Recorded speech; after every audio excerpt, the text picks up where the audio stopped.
Hello friends, તો શિયાળો start થઈ ગયો છે અને અત્યારે હવે બાજરીના રોટલા તો ખૂબ ખવાય છે. તો આજે હું બતાવીશ કે કઈ રીતે આપણે બાજરીના રોટલા હાથેથી ટીપીને બનાવીશું.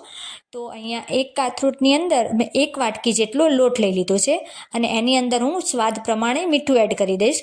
હા, અમુક જગ્યાએ છે તે જ્યાં આગળ પાણીની અંદર મીઠું એડ કરીને એને ઓગાળીને પછી લોટ બાંધે છે અને અહીંયા મેં લોટની અંદર જ થોડું મીઠું એડ કરી લીધું છે અને પછી હું આવી રીતે થોડું થોડું પાણી એડ કરીને લોટ બાંધી લઈશ.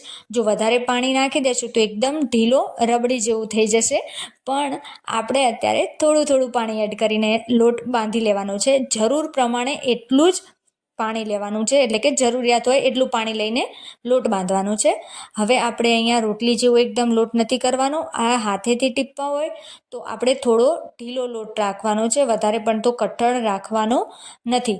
અને જો થોડું પાણી હજી મારે જરૂર પડે તો મેં કેવી રીતે હાથેથી થોડું પાણી લીધું છે એવી જ રીતે લોટ આપણે બાંધી લઈશું, થોડું જ પાણી લઈને.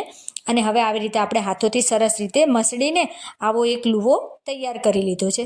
હવે જો તમારે મોટો રોટલો બનાવવો હોય તો બધો લોટ લઈ લો, પણ જો તમારે નાનો રોટલો બનાવવો હોય તો તમે આવી રીતે નાનો લુવો લઈને પણ બનાવી શકો છો. તો અત્યારે હું રોટલીથી થોડો મોટો મારે રોટલો બનાવ્યો છે, તો હું એ પ્રમાણે આવી રીતે સાઈડમાં પહેલાં તો પાતળી આપણે હાથેથી જ ટીપીને આવી રીતે જે ઉપર સહેજ ટોપચું થાય એ પ્રમાણે આપણે એને હાથેથી ટીપી લઈશું.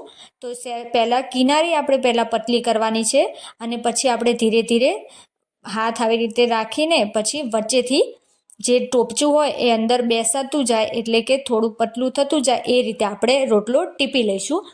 તો હાથેથી ટીપીએ છીએ તો રોટલો બનાવવાની ખૂબ મજા આવે છે, વણીને મજા નથી આવતી. અને અત્યારે શિયાળો છે તો બધાના ઘરે આવી રીતે રોટલા તો બનતા હશે, પણ કોઈ હાથેથી આવી રીતે ટીપીને બનાવે છે તો કોઈ પાટલી વેલણ ઉપર રાખીને બનાવે છે.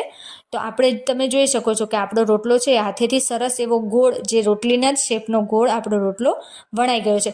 જો તમારે પાતળો રોટલો જોઈએ તો તમે થોડો વધારે ટીપી લો, અને જો જાડો જોઈએ તો આ જાડો જ રાખો. હવે મેં અહીંયા જ્યારે લોટ બાંધવાનું સ્ટાર્ટ કર્યું હતું ત્યારે જ મેં લોઢી મૂકીને ગેસ ચાલુ કરી લીધો હતો. આ માટીની તાવડી છે, તો એની ઉપર હવે આપણે આપણો જે રોટલો તૈયાર થયો છે એ આપણે મૂકી દઈશું અને એને 2 થી 3 મિનિટ એક તરફ શેકાવા દઈશું. 2 થી 3 મિનિટ થાય ત્યારબાદ તમે તાવીથાની મદદથી આને પલટી મારી લો, એટલે કે ફેરવી લો. અહીંયા મેં છરીનો યુઝ કર્યો છે. જો તમને છરીથી ફાવે તો તમે આવી રીતે છરીથી, એટલે કે ચાકાની મદદથી એને આવી રીતે ઉખાડીને પલટી મારી શકો છો. અને પલટી માર્યા પછી પણ 2 થી 3 મિનિટ આપણે આ તરફ પણ એને પહેલાં ચડવા દઈશું. આમ તો એક બાજુ થોડો ઓછો ચડવો અને રોટલીની જેમ જ કે બીજી બાજુ થોડો વધારે ચડવો. અને આવી રીતે જો 2 થી 3 મિનિટ થઈ ગઈ ત્યારબાદ મેં ફરીથી એને આવી રીતે ચાકાની મદદથી એને ઉખાડી લીધું છે લોટીમાંથી.